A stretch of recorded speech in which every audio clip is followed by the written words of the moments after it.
problem with diagnosing houseplant issues is that there are a million different conditions and issues that your plants could have, and only like 4 symptoms. It can be really difficult to tell whether your yellow leaves are caused by overwatering or thrips or whatever. You just don't know, and it can be really difficult when you're a beginner to figure that out. And what you don't want to do is go too far the wrong way and end up accidentally killing your plant. If you're a complete beginner, what I tend to recommend is you just completely forget everything that you know about this plant. Pretend that you are a doctor and the plant is your patient and you don't know anything about the plant other than what it can tell you itself. So you don't remember where it lives, how much light it gets, how much water it gets, because you can inadvertently have kind of got the wrong kind of thinking. So you might be doing something completely wrong because you were told to.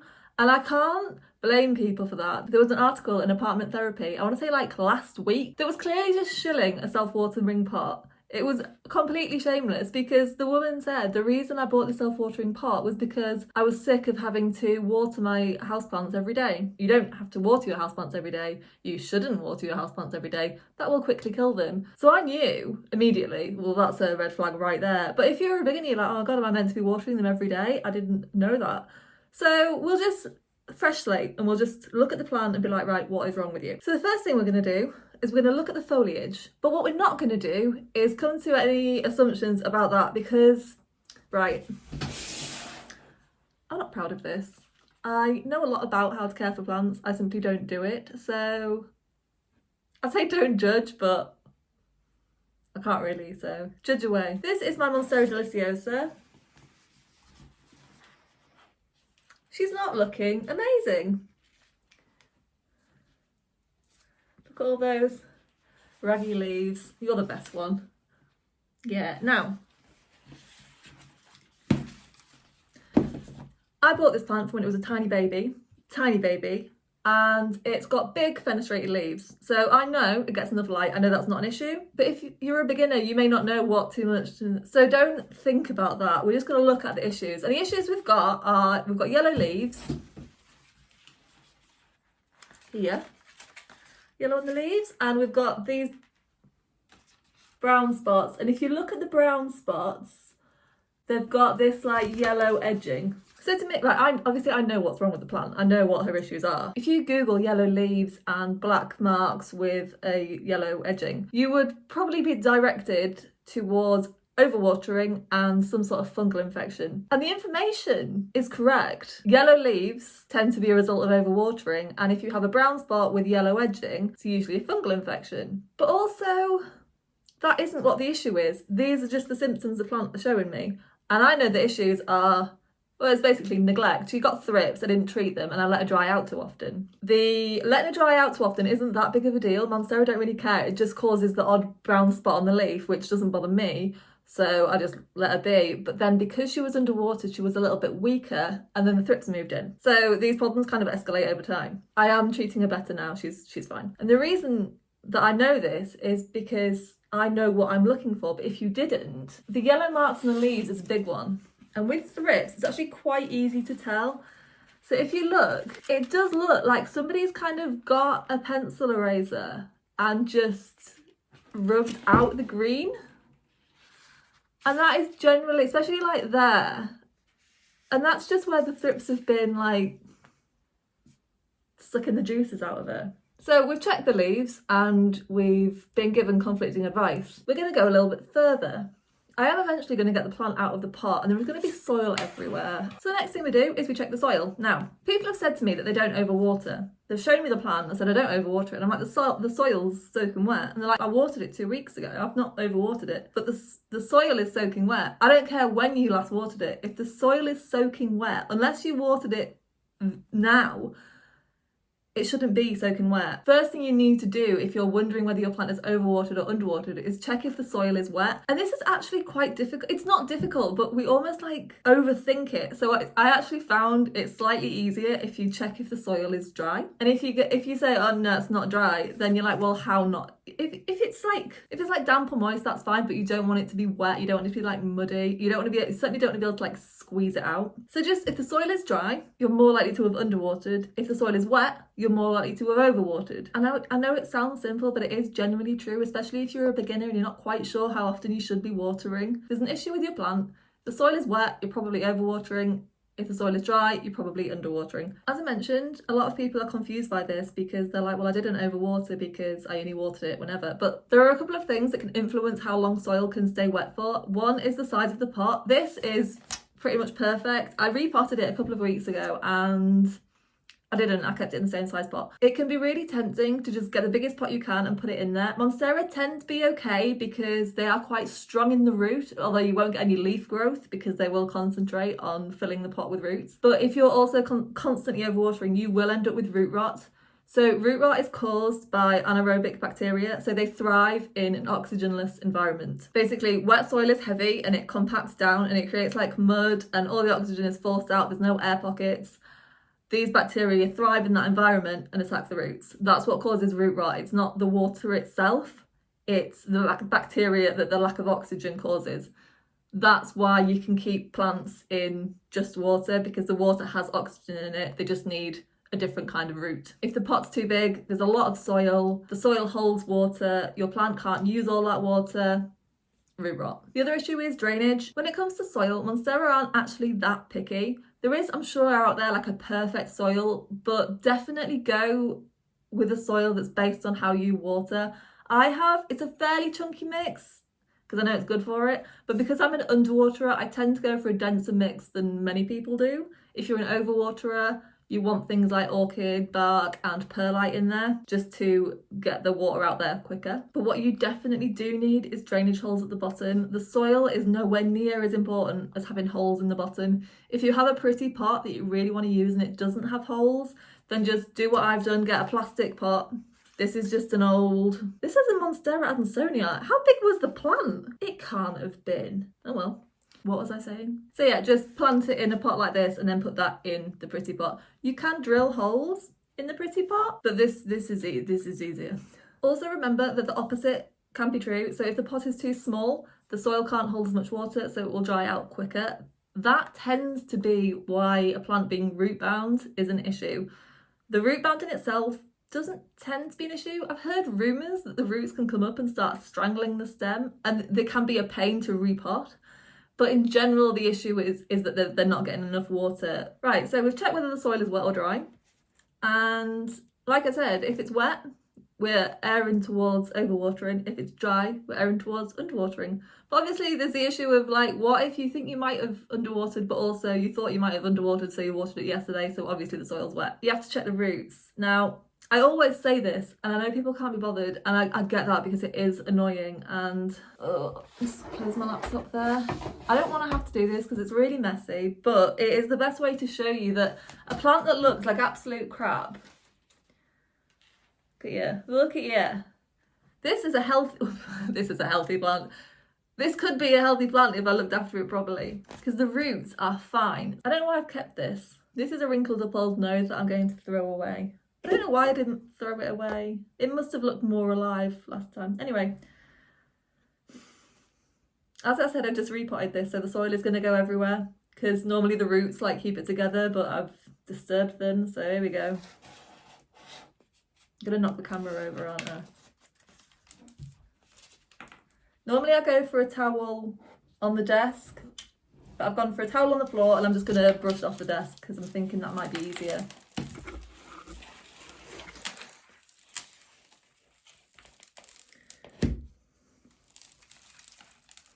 These are healthy roots. They are fat and white and healthy and I actually just like looking at them. There is absolutely nothing wrong with them. They've not dried out and they've not rotted. They're perfect. But if you look at the top here, I've got a better example of dried out roots, but you can see here where they've started to dry out. These roots aren't dead because they're still white. They normally go brown. Basically, these ones that are like white and dry, if I rehydrated them, hydrate, they would start working again. It's almost like they're kind of dormant, but they're currently not really doing anything because they're not getting any contact with water. I'm just going to pop him back.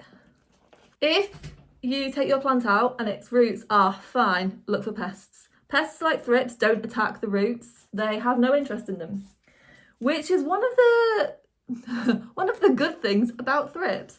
They're not interested in the roots. They will occasionally drop the larva into the soil, but it's not part of the life cycle. And if it is, it's not a big one. They they lay their eggs in the leaf. Their whole life is spent on the leaf. That's what they're there for. They're there for the leaf. So don't worry about the roots. And if the roots are fine, that's half the battle, because regrowing roots is a pain. You just need to start, even if you can't see any pests, there's an issue somewhere. So just start washing off the leaves. Don't use anything strong. I saw somebody on Reddit saying that she was using poison. And when people were asking her what sort of poison, she wouldn't say. And we're like, if you just like gone online and bought poison, what is it? Anyway, so just use some, you basically want something without any scent or anything in it. I just use Castile soap. You could use hydrogen peroxide if you really wanted to. It's not, hydrogen peroxide's fine. It is absolutely fine, but it can kind of kill the good stuff in your soil. So, right, I have got an example of a plant that's been severely underwatered. If this had been like 6 months ago, I could have shown you all my plants, but this one I've got better.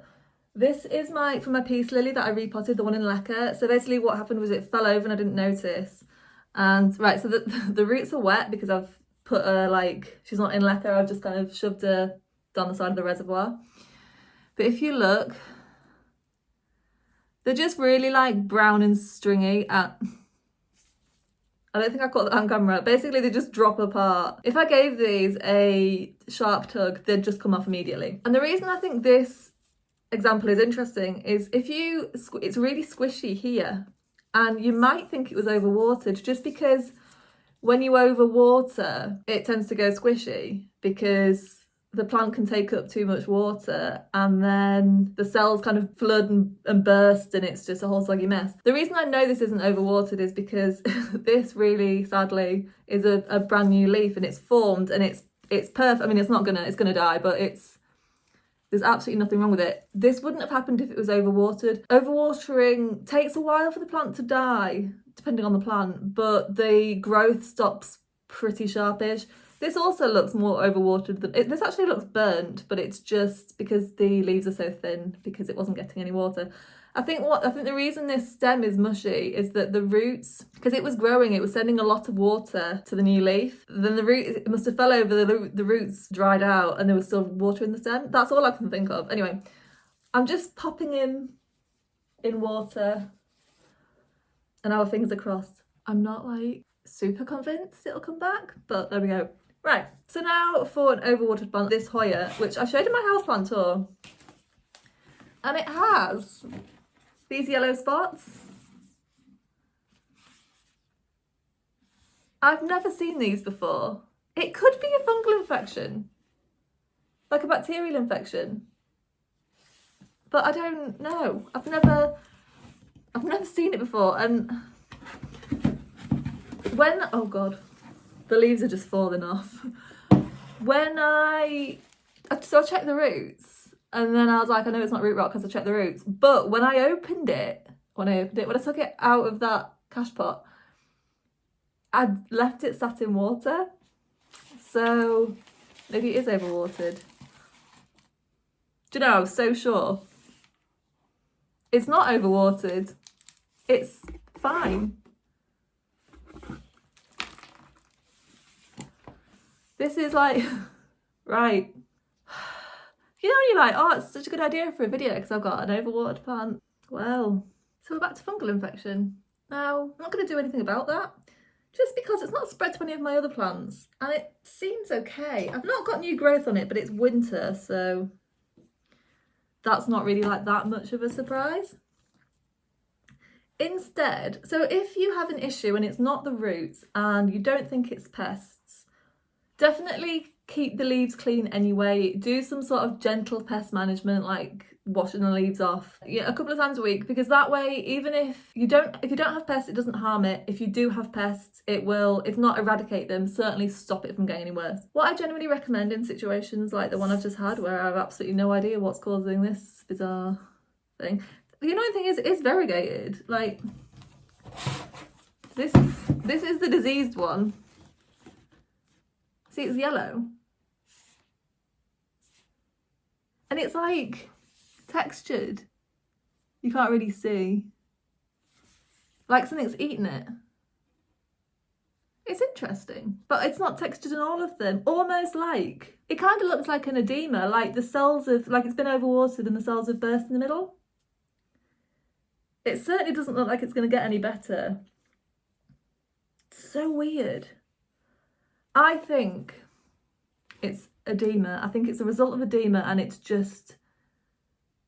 been overwatered. I think it was maybe underwatered, and I shocked it by watering it properly that it was so shocked that it like basically overwatered itself by absorbing too much water. If anybody's seen this before, please let me know. It's kind of spread to the older leaves. Like the newer leaves are absolutely fine, which is again why I'm not really doing anything about it. So in a situation like this, what I will do is I will just put it in a better spot. So it's behind me here. This is a north facing window. It's maybe 2 meters away from it. It's not ideal, but it's fine. This is quite a bright, it's a big window and it's a small room and it's got pale walls, so it's fine. I've got a massive, the most of the room is a big white desk, so it's getting a decent amount of light. What I do think is it might be a little bit cold, so I need to find a spot, preferably away from other plants, just in case it is some sort of hideous disease, and just treat it really nicely. And that generally, whilst you can't bring back the funky leaves, although to be honest, I mean, it doesn't look unsightly. If you didn't know that that's not what it was supposed to look like, you'd be like, what a cool plant. So I'm not really that bothered. Yeah, I'm just going to treat it nicely and hope that it doesn't die. It might actually go back in the living room where it used to go. Right, I don't have an overwatered plant with roots. I don't have a plant with overwatered roots. Basically, they are brown and mushy, and the outer casing will go slimy and it will slide off, and you will be left with these like little stringy bits. And they're not as brittle as dry roots. They are, the little stringy bit in the middle is actually quite tough, but the outside will just be sludge, and it will smell not rotten, but it smells a bit like musty and just not great. I hope this was helpful. I wrote a script and it was supposed to be like a really concise video, but then it didn't turn out like I thought it would. So we kind of got a bit away, but who cares? I hope this was helpful, even though it didn't go quite how I wanted it to go. I just feel like I can't overwater a plant just to show people what it looks like. So I'll see if I can rescue one at some point and we can have a look then. Thank you so much for watching anyway, and I will see you next time. Bye!